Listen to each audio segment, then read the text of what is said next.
Professional idiot and fat activist Aubrey Hoffer believes that being fat won't destroy your life. Let's talk about it.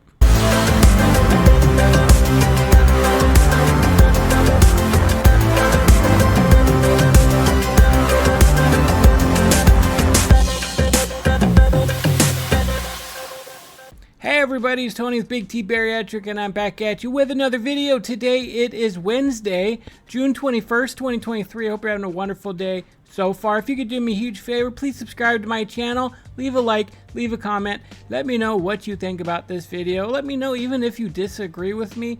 I get that often, that's totally fine. But I just came across this TikTok looking for stuff to talk about. And I came across Aubrey Hoffer, who had this to say about fatness.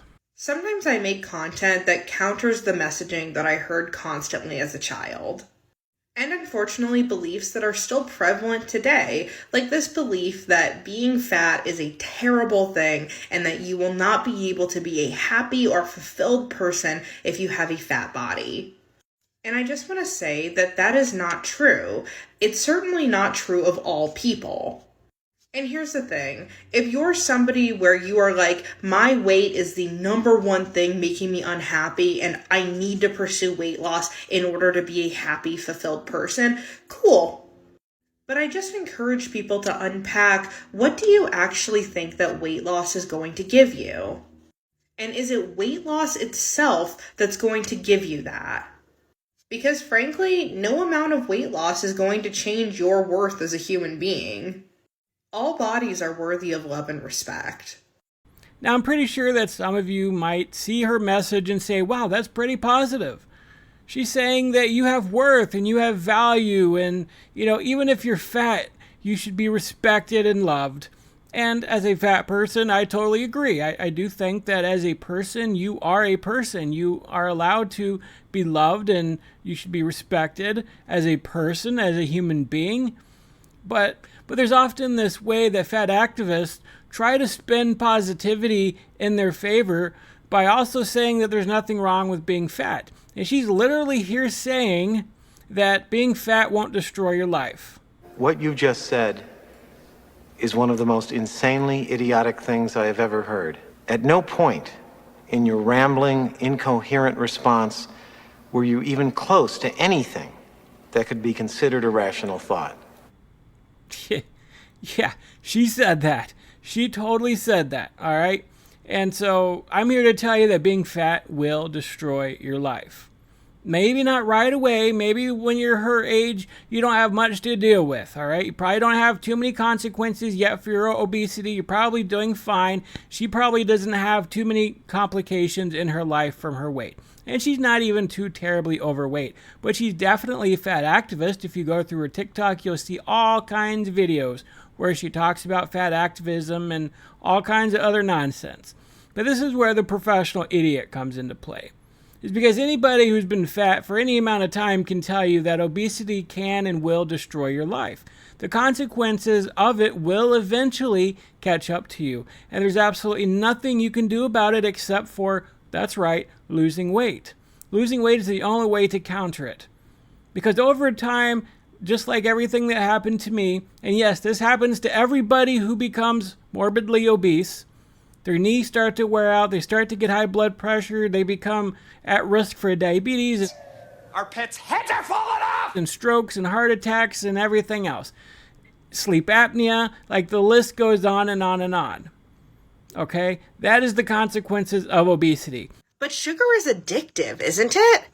Actually, there's no evidence to support sugar addiction in humans, and there's very limited evidence to support it in animals.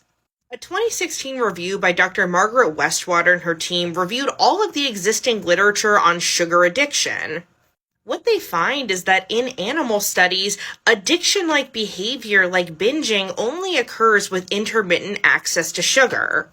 So basically, if you give rats sugar and take it away and then give it back to them, yeah, they'll binge on it, but no one has explored what would happen if they just had access to it. These findings about restriction could help to explain why human beings tend to feel more likely to binge on foods that are sugary rather than things like broccoli. Additionally, sugar doesn't behave like an addictive substance. If you give rats cocaine and then you shock them, they'll still go after the cocaine. They don't do that for sugar. Here we go again with fat activists cherry-picking data that supports their own insane theories without actually looking at what real modern research and science has to say about it. And new science proves that sugar is biologically addictive. In fact, it's 8 times as addictive as cocaine. Even on my own channel, I have so many people trying to stick up for sugar, saying, Big T, it's not a big deal, it's not unhealthy for you, there's nothing wrong with sugar, you can eat sugar, sugar's not what makes people fat. And I'm sorry, but that's just absolutely untrue. Sugar is what's making people fat. Because sugar is in a lot of the foods that we become addicted to. Things that you might not even realize has sugar in it. That's where all these chemically processed foods come from that keep us eating it time and time again. You could sit there and mindlessly eat an entire bag of chips without realizing it. Why? They put stuff in it, sugar. There's all kinds of different foods and treats and ice creams and cakes, and there's sugar and stuff that you wouldn't even realize there's sugar in. Sometimes it's used as a binder. Sometimes it's put in drinks. It's just, there's a reason why people are getting fat, and because there's a reason why they become addicted to food. I get plenty of people who are like, Tony, I just don't understand how you can get so big. How people on my 600-pound life just keep eating and eating so much, and they just keep like shrugging off the consequences, and now they're bedridden, and how did they get that big? But you are underestimating the power of food addiction. Unless you've been there, unless you've had that addiction, then you have no idea about it or what it does to you. Like the doctor just said, sugar is 8 times as addictive as cocaine is. Yes, 8 times as addictive. It fuels the pleasure centers of your brain. And so when you're constantly eating, as soon as you stop eating, you feel miserable. So what do? You go back to the thing that gives you pleasure, and that's food. You could watch any episode of My 600-Pound Life, and they often say the same thing. Food is my joy.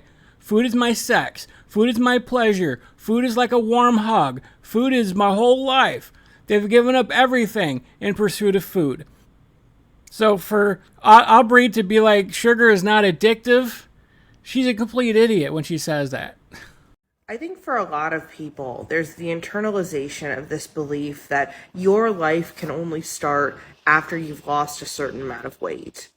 I know that for me, for a long time, I thought that I could never travel, I could never find love, that I would never be a successful person unless I was thin.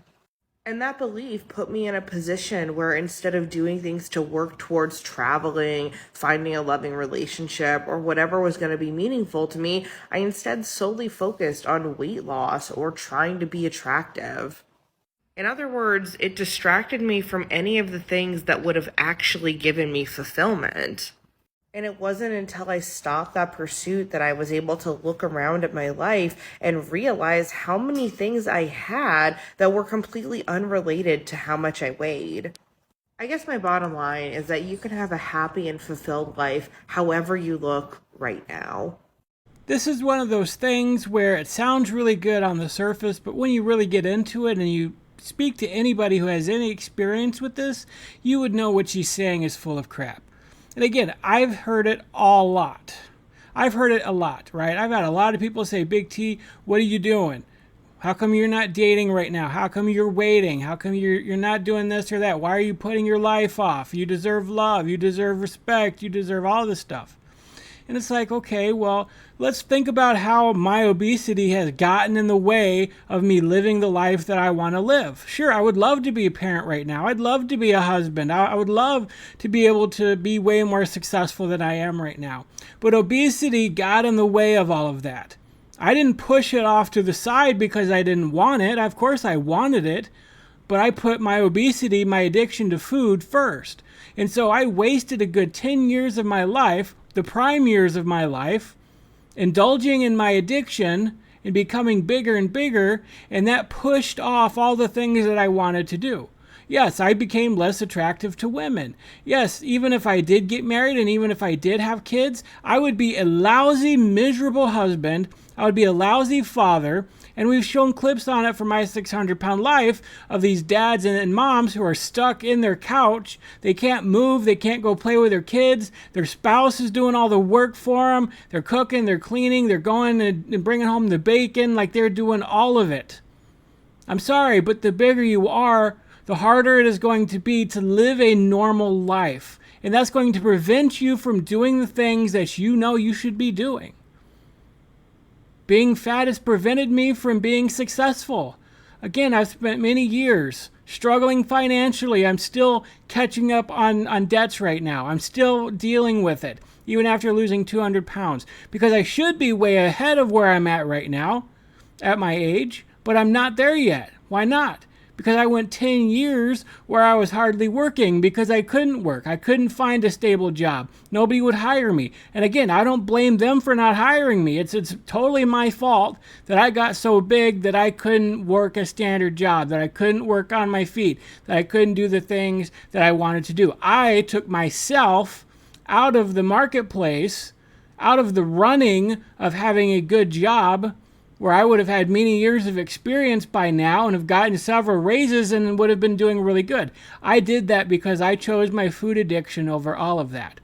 And so now here I am in the middle years of my life trying to reverse all of that, and it's not easy. It's not easy finding somebody who will love me right now. It's not easy thinking about, okay, do I still want to have kids when I'm almost 40 years old? Is that something that's going to be possible? Am I even going to have the energy to be a parent? Am I going to be able to be a good spouse?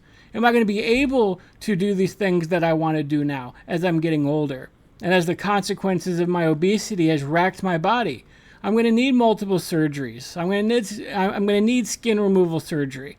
Like, it's all part of it. I'm still recovering. I'm still working on it. Being obese sapped all those things from me. It ruined my life to that degree. I lost out on so much because I chose my obesity over living life. And that's the consequences of the decisions that I made. It's not very easy to live with obesity. So that's my video for today. You can tell that I'm kind of fired up about this. And I think Aubrey is absolutely ridiculous. I think she's a fool and she doesn't even realize it. I hope you guys have a great rest of your day. I love you. I hope you have a great rest of your day. God bless you.